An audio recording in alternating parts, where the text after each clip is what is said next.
Welcome to the Thrive Business Mentorship Podcast with your host, Samuel Robinson, and this week's guest, Shawn Bolz.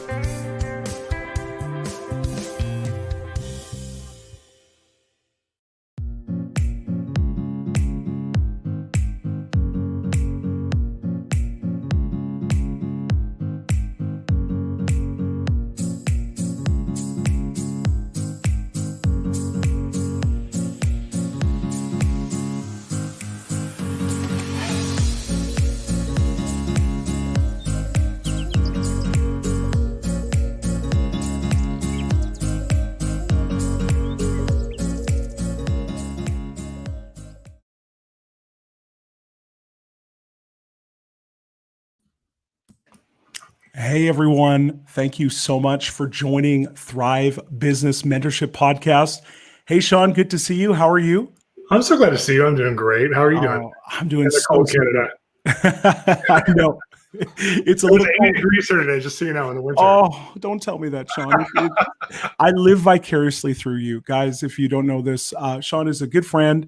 And every time I can come down to California, seriously, it's not hard. You know, people ask me, how hard is it to go down? I'm like, Lord, do I go? Yes, I do. So, yes. Shawn, thank you again for being with us. I know how busy you are, your schedule. You know, I'll do a quick introduction for you here in a moment.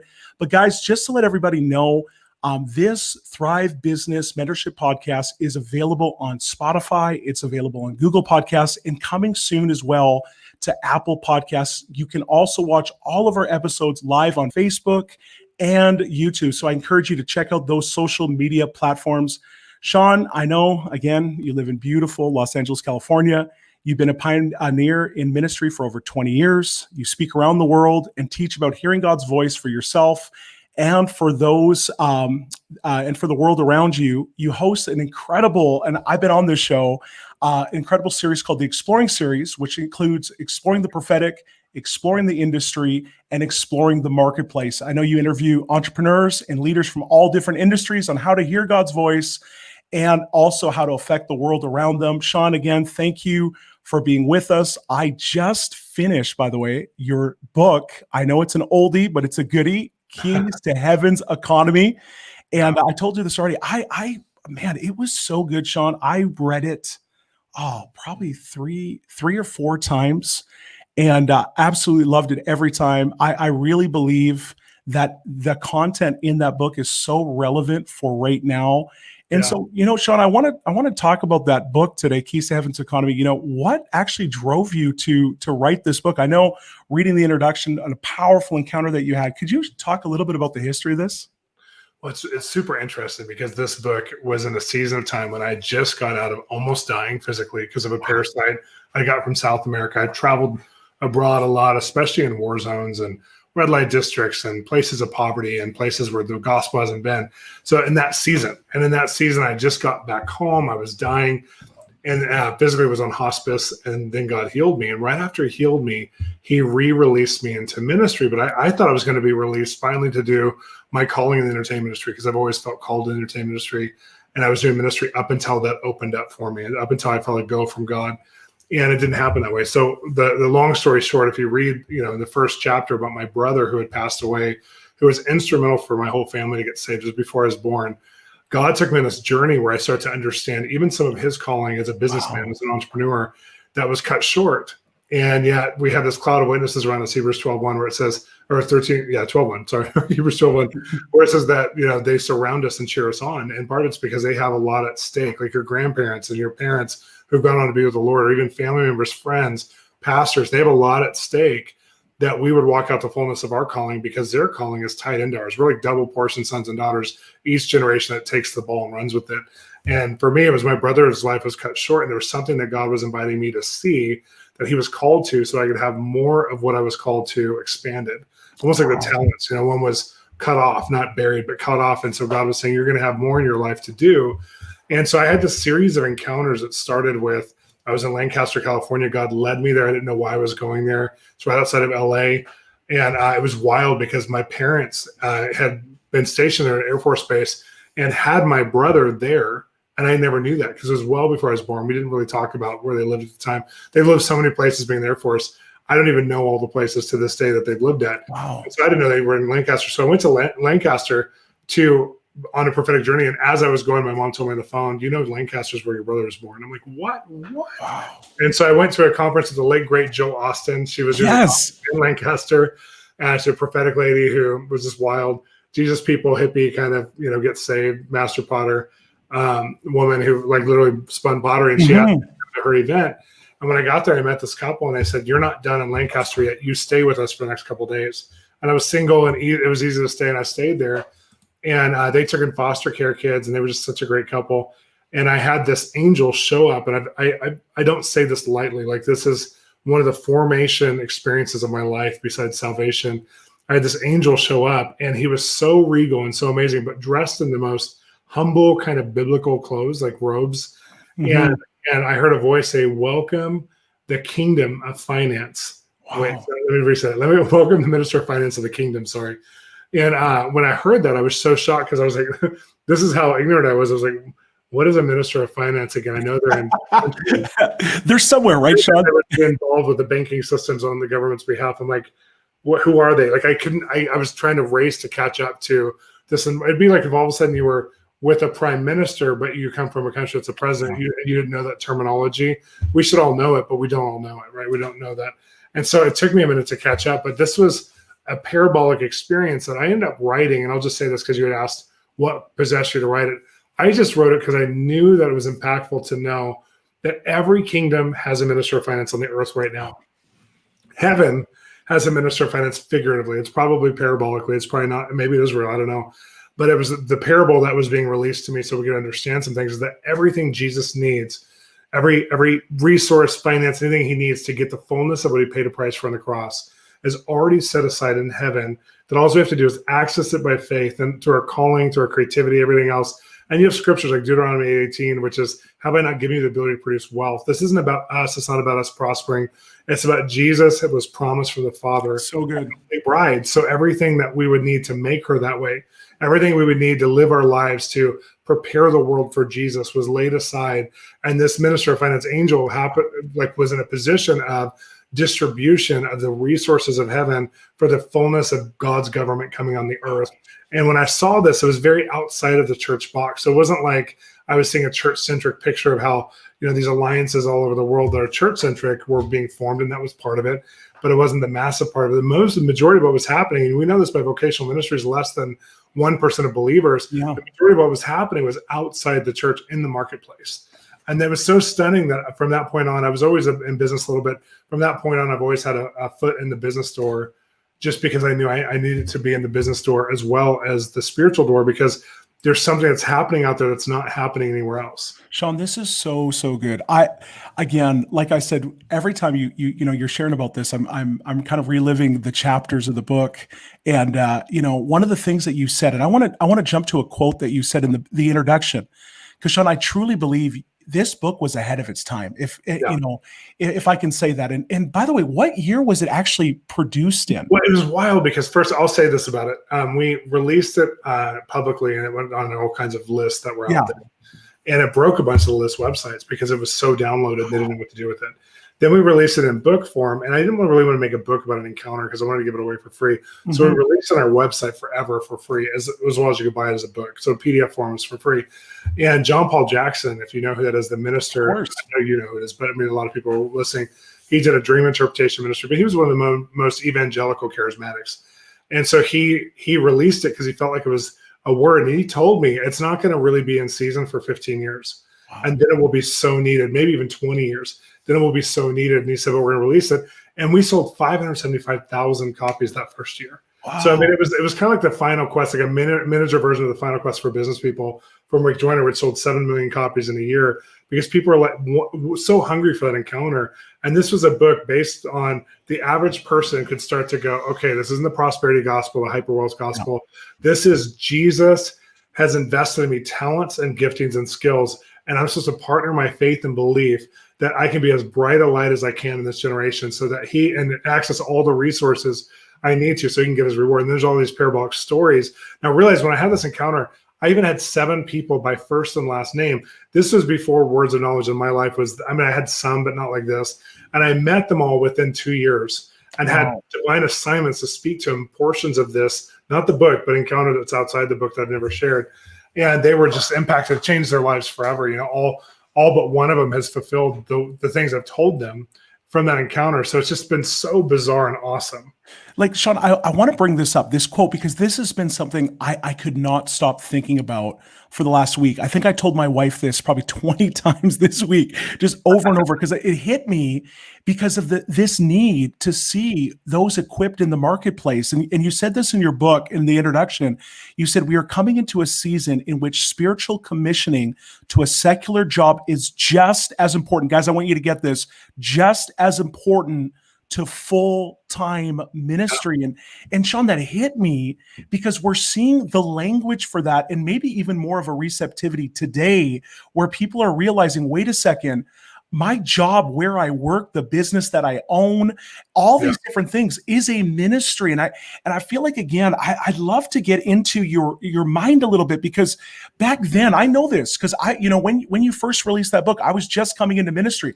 There was not a lot of guys talking about this cross-pollination between business and ministry. It was separate. So can you elaborate? What are some of the, how can I put this? Some of the revelation, the language that God gave you, for this book, especially this statement, I feel like is so huge. Could you maybe even elaborate a little bit more on that statement that you shared in that book? It's wild, and I will. I think, back then there was such a disconnect in us and them between, for sure, people who had really incredible talent and skill to create resources and businesses, and be in the entertainment industry, be in the sports industry, whatever, be a CEO or a chairman or a chairwoman. And the divide between them going to a church that the budget may be $1 million in the whole church, that the pastor doesn't relate to them, and their budget might be $25 million or more, or $100 million. And there was such a disconnect and a void between them that there was a lot of people who are very successful that wouldn't even go to church anymore unless it was a mega church where they could hide and just kind of partake for their kids or grandkids' sake. And since then, since that was back in 2005 when we released the book, there's so much good language. There's so many organizations that have pioneered language of the difference between secular and sacred. There's no difference. This is all sacred. This is all the secular, the dualistic mindset that says this is less than because it's not inherently spiritually focused. But then we start to discover, and especially over the last 15 years, I've met people in all forms. I mean, we have the Exploring the Marketplace podcast. We're on our 24th episode of that, and Exploring the Prophetic is on its 120th episode, and it's the same thing. Career people who are hearing God and seeing powerful kingdom impact or transformation in their lives. And we just didn't have that language. And so I don't think, if you talk to the leading organizations of business leaders, they wouldn't even have a hard time with that statement anymore. But when I said it then, it was so revolutionary that I remember being at Kingdom Business Association or some of these Keys events, these business events that were like the who's who of business leaders, billionaires and millionaires. I mean, people would fly in by private plane. The whole airport would be filled with these people, and I was flying in commercial, normal, not even business class sometimes, to these events that I was speaking at, because they were so hungry to hear, wait, my role is as important as somebody else building the kingdom. And we were looking at it like the Old Testament model. All of Israel was fighting for all of Israel. It wasn't they were all fighting for the church. They were fighting for the whole kingdom, which had many branches. And Samuel, when he instituted the school of prophets, when you look at the Jewish tradition of it, is that everybody had to be a business leader of good standing in the community and affecting the community before they could even become a prophet. Wow. In the school of the prophets. So there's never been this divide like we've had in modern Christianity, where the people are exalted who have the ministry mindset, and they're the ones who should have the resource to build, because we've seen the breakdown of what happens in 90% of church projects where they build a building, physical building, end in failure. This is according to Christian statisticians, that they end in failure. Churches fail and split because of finances before more than morality. There's all these issues now in the church where finances play this governing role, but unfortunately, people who are governors of finances usually aren't involved in that governing role.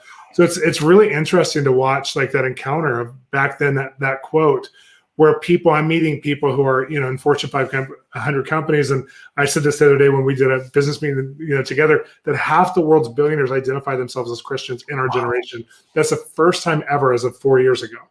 So we have the wealth of God's love is in us as Christians. Christians today are the most powerful, rich people group of any kind of people group or country. We have 51% of the world's wealth in Christianity. So all we need is the revelation. Like that thing that I saw in 2005 manifested its truth in 2015 when these secular colleges were doing research on who the most powerful, influential financial group is. And they were the ones who announced it as Christians, over 20 studies. And so it's manifest now that the great wealth transfer has happened, but we need revelation on what to do with it and how to solve the problems that God's given our generation to solve with kingdom mindsets that produces resource for kingdom issues. Shawn, this is amazing. I know for myself, I'm getting stirred even again here to believe God for more, because one of the things I feel like we're dealing with as a church, I want to expand even more than just the four walls of the church. There's those today that are starting new businesses, those that are in business right now, and I know we have others that are crushing it in business. Yeah. And one of the things we always talk about is resource, and we talk about how do I actually see my vision funded, Shawn? We never just how could I put this? We never want, at the end of the day, just to be like, well, I had a good job and I had a good life. We want to accomplish the visions, the dreams that God's put in our heart. And we know that business is a vehicle to get us there. And one of the things I want to bring up, Shawn, if you could talk about this, is a really powerful encounter you had in 1997. I remember in chapter 6 of your book where you had this experience with the Storehouse of Heaven. And when I was reading this, my faith got stirred, because I truly, when you were sharing how the Lord showed you this encounter or brought you into this encounter, I was like, wow, heaven truly has all the resources that you need. Could you share a little bit about that? Because I feel like that encounter is going to give a lot of us hope. If you're struggling with resource or believing God for big, maybe outside of what you have in the bank, I believe that this encounter is so powerful. Could you share on that?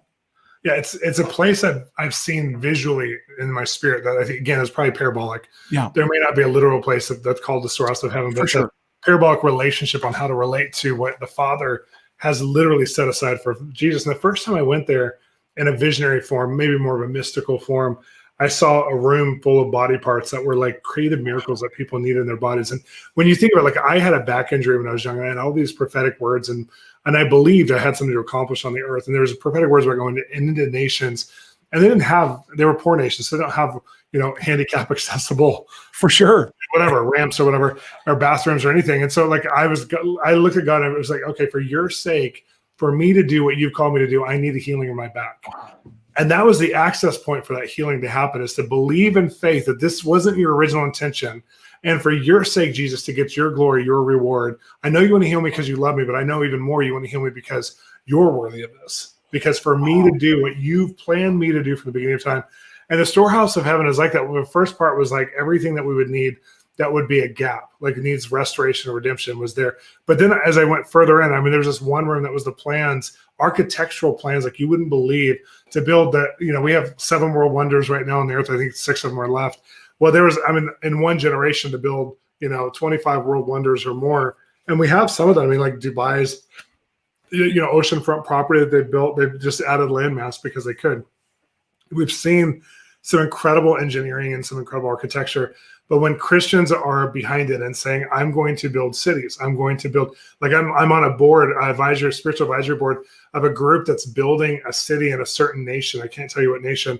And from the ground up, they have the #1 architect of all cities in history. He's in his 80s or maybe his early 90s now, drew up the plans for it with his team. And they're building this kingdom-minded city for health. And for they have hospitals, and I can't tell you any more than that, but they have top hospitals. That's amazing. Technology, and people will go there for medical tourism, and it's in the middle of the world. And this is a kingdom-minded. This is like the Storehouse of Heaven thinking, like everything that Jesus would need to get his fullness of his reward. If you think about like the Father, a good father is planning an inheritance for their children and their children's children. So you think of somebody who's a billionaire right now, and they're thinking, what do I need to do to set my children up for financial success? They need business advisors. They need incredible lawyers. They need to understand the difference between $1 million and $1 billion. They need to understand what is a good investment, what's not a good investment. Because when you're dealing with millions and billions, you're not thinking of IRAs. You're thinking of critical investments that change not only your future, but the future of everything you're called to. Come on. And the Father in heaven is, he saw everything, before it even began. And he knew what Jesus would need in your lifetime. He knew what you would need to steward. He knew what you would need access to for your talents, your skills, your calling, your destiny, all of those things to manifest. And he planned it into your life, the right coaches, the right people, the right finances, the right amount of talent, the right amount of gifting. He also planned the gaps of what you would need Holy Spirit to fill, what you would need faith for. And he planned those gaps so that you wouldn't do it in your own strength, because it's not by our might or power, but it's by his strength. It's by his power. And so he planned those gaps too, where we cry out and we go, I can never do this. And he says, yes, that's when you can do it, because now you'll access so good. Heart, not what's in your heart. So when I saw the Storehouse, it was this place that's like in that gap. It's like, we want to do something and we want to multiply the effect, but there's no way to get there in our own strength, whether it's you're a writer and you're writing a book, or it's a curriculum or something, or whether it's you're an architect, or you're coming up with a new medical system. Like we have friends down in San Diego that are coming up with a holistic / regular, so it's homeopath / regular physician practice. And they're going after some technologies and some things that you don't usually mix together. And they're having to access, even in the midst of what they're doing, very successful people having to access. There's a gap. And I look at those gaps and I go, okay, those gaps are the places that God planted more revelation of who Jesus is and what he's worthy of. Because when you see that gap, you look into the Father's heart and go, he was worthy for you to get me past this gap and into the fullness of resource. So for me, when I saw the Storehouse, I could walk you room by room of there was new music that I never heard, new types of genres of music. There was art that was like, hasn't been done yet because it was digital and it's technological. And there was augmented reality. And I didn't know about that then. Like when I knew people would wear glasses and they would see things in their peripheral vision, or they would see things in the midst of seeing everything else, not virtual reality, but augmented reality. And now, we have Google glasses and these things are coming out. But I would see this because there's technologies that were laid aside. There's cures for diseases laid aside for the time it would bring him the most glory to be released, and the time that the people would contend the most over that gap and say, we're going to go into medical science and go after this. And I just think of one of the guys who I've connected to through this book, and he's a blood doctor, and he's going after, he got saved because he's a blood doctor and he understood the blood of Jesus and the power of the blood. Wow. And of course, God would use his greatest organ to be the greatest demonstration of pouring it out for us. And he's a Chinese guy and got saved through it and started a new process where he can heal the blood of any virus or sickness. And he's getting FDA approval right now for coronavirus for people who are in extreme phases, but he can also heal diabetes and other things. And he's like right now, he's in the middle, not of clinicals anymore. He is past clinicals and they're into releasing it. And he wants to do economic, ethical, medical economics to the release of it, because God gave me the idea. And so you look at this kind of stuff, and this is what's happening right now for people who've accessed that place of faith and said yes to God. Shawn, this is so inspiring. Like for me right now, when you said that about the gap, that triggered something for me right now. Because how often, Shawn, do we fear that gap where we get into that place and it's like, it's just too hard. It's too difficult. I don't have the resource. I don't feel like I have the connection. And I feel like what happened right when you were talking, it's like, instead of fearing the gap, we need to celebrate that gap, because that's the place of testimony. And I feel like for some of us today, even listening to this, whether you're listening on podcasts or you're watching right now live, it's one of those things where today, whatever that gap is, I want to encourage you to embrace it. Don't push away. Believe God right now. Run to the gap. That's what I feel. I feel like there's a generation that's going to embrace that gap and say, this is part of my story, Shawn, and I'm gonna grab a hold of this thing. Now, you already gave some practical examples. I don't know if there's any more that you'd like to share on those that are really influencing society, because I feel like, with this podcast, one of the things that we're trying to do is we're really trying to bring in stories outside the four walls of the church, because I believe there's many that God is raising up in this time that are going to be influencing, Hollywood, the sports arena. I don't want to get into talking about myself, but you've given me words about, athletes, and that's coming to pass and all that kind of great stuff. But if there's some other testimonies, maybe one more testimony to stir faith today outside the four walls of the church, I'd love for you to share that. I'm going to go backwards just real fast. And it's my podcast partner, Bob Hassan, who we're writing a book together on. It's called Wired to Hear. It's about hearing God's voice in the marketplace. And he was talking about the imposter syndrome and how most CEOs, they did a study on people who are CEOs of Fortune 500 companies, and the majority of them have what they named the imposter syndrome, which means they didn't feel they were talented, skilled, or the right choice to be there. And so they felt lucky to have their job. And I feel like as Christians, we feel that we hit those walls, we come up to something, we look at it, And we have to activate our faith to go, you knew I would get here, but you're big enough, and not by my might. It's by Christ who's within me.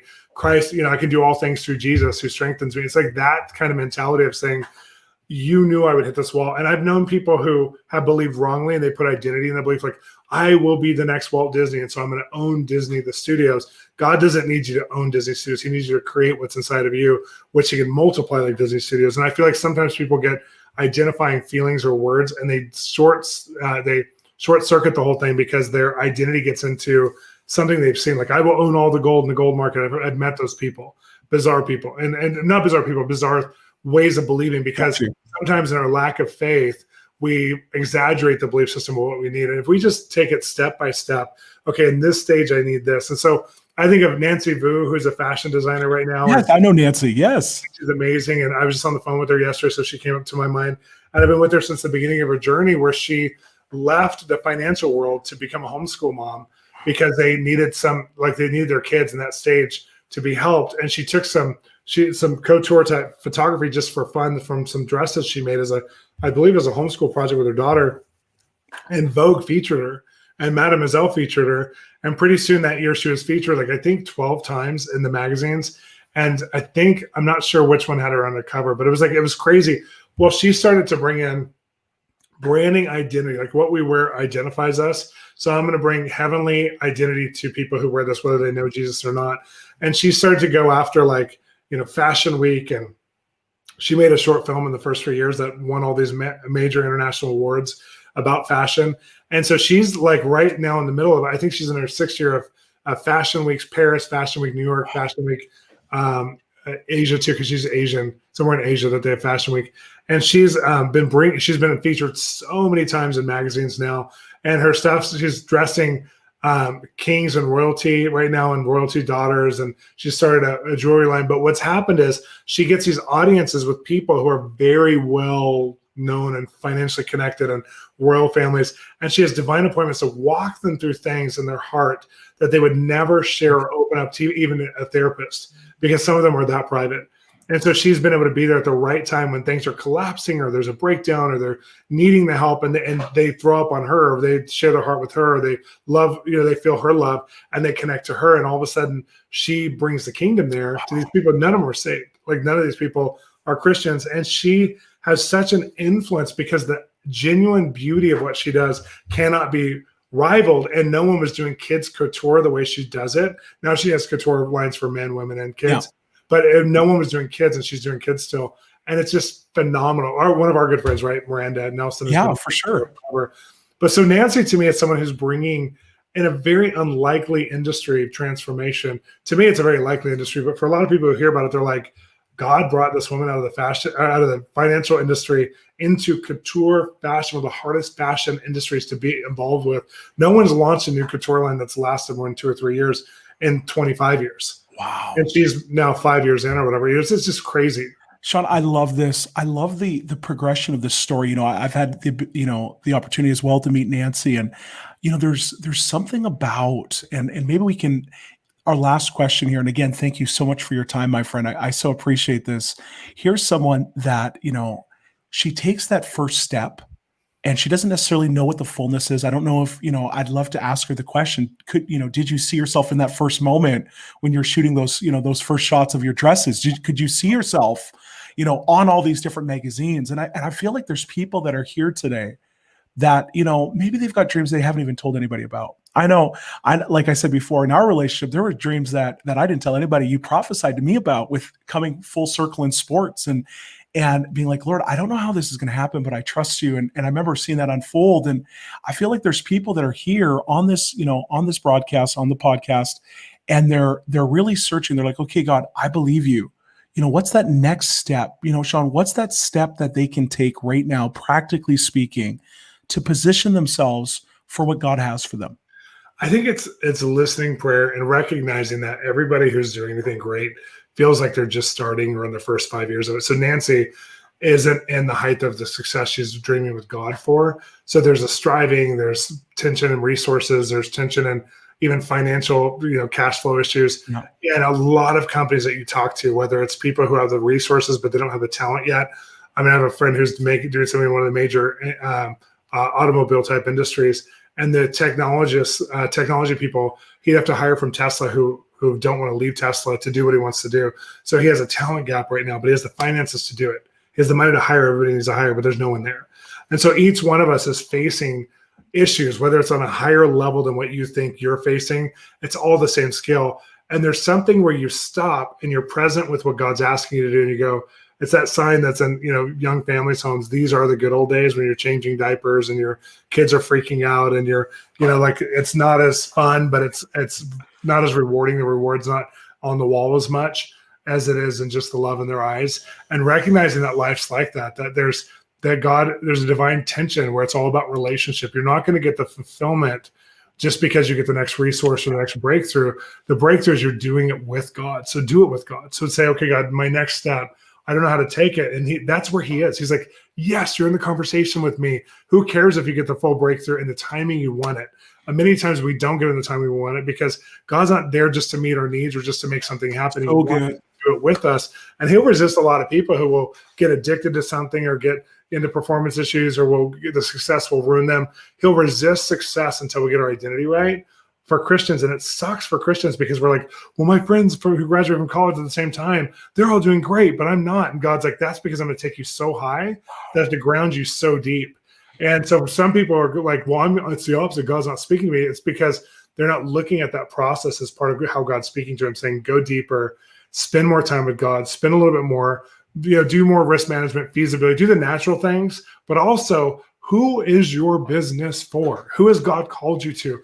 Like, fall in love with those people. Who are your other merchants? Who are the other people you're gonna, Wow, your contractors? Who are the people who are involved? Like, have you actually cared about those people? Because these are the good old days. Like what you're doing right now, are you nice to the person? Like the people who come over and do stuff for our house, because my wife, has an urban farm. Yeah. So people who work on our urban farm, it is so important that they are part of the assignment and that we treat them, even when they fail, that we treat them with absolute kindness, grace, love, honesty. Like if they come over and my wife the other day was like, hey, I'm really disappointed with the result, but I love you. But I mean, this is hard. Like, what are we going to do about this?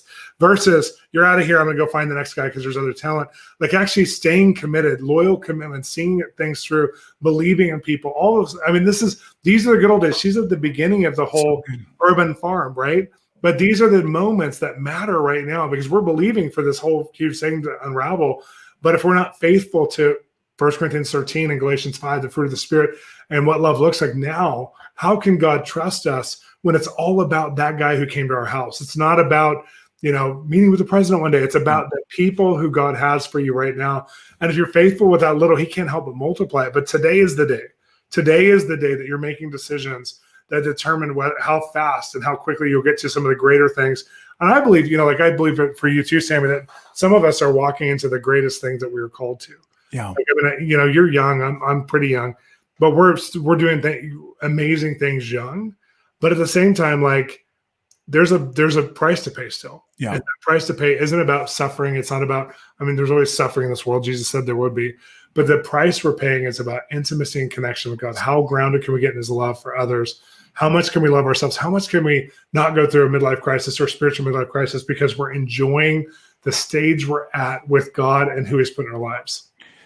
Shawn, this is so good. Everything in me wants to do a happy dance right now, man. I'm loving this. I'm loving this because, just honestly, one of those statements that you just made, understanding that those that God brings around us, we're called to love them. And if we can get this today, friends, if we can really embrace this season that we're in, wherever we are, and if we can excel at that one thing, Shawn, loving people, loving God and loving people, I have to say, Shawn, thank you. We've run our time here, my friend. Appreciate it. Thank you for being on our first episode. And this has been so good. And this is the start, you guys. And again, Shawn, hopefully we can talk soon. And guys, thank you again for taking the time for being with us. And so we will see you again. Thank you for listening to this week's podcast. Thrive Podcast is produced by Voice of Revival Ministries. Don't forget to follow us on Facebook and other social media platforms. Visit voiceofrevival.ca/thrive for other connecting opportunities. Music produced and performed by Corey Mullen.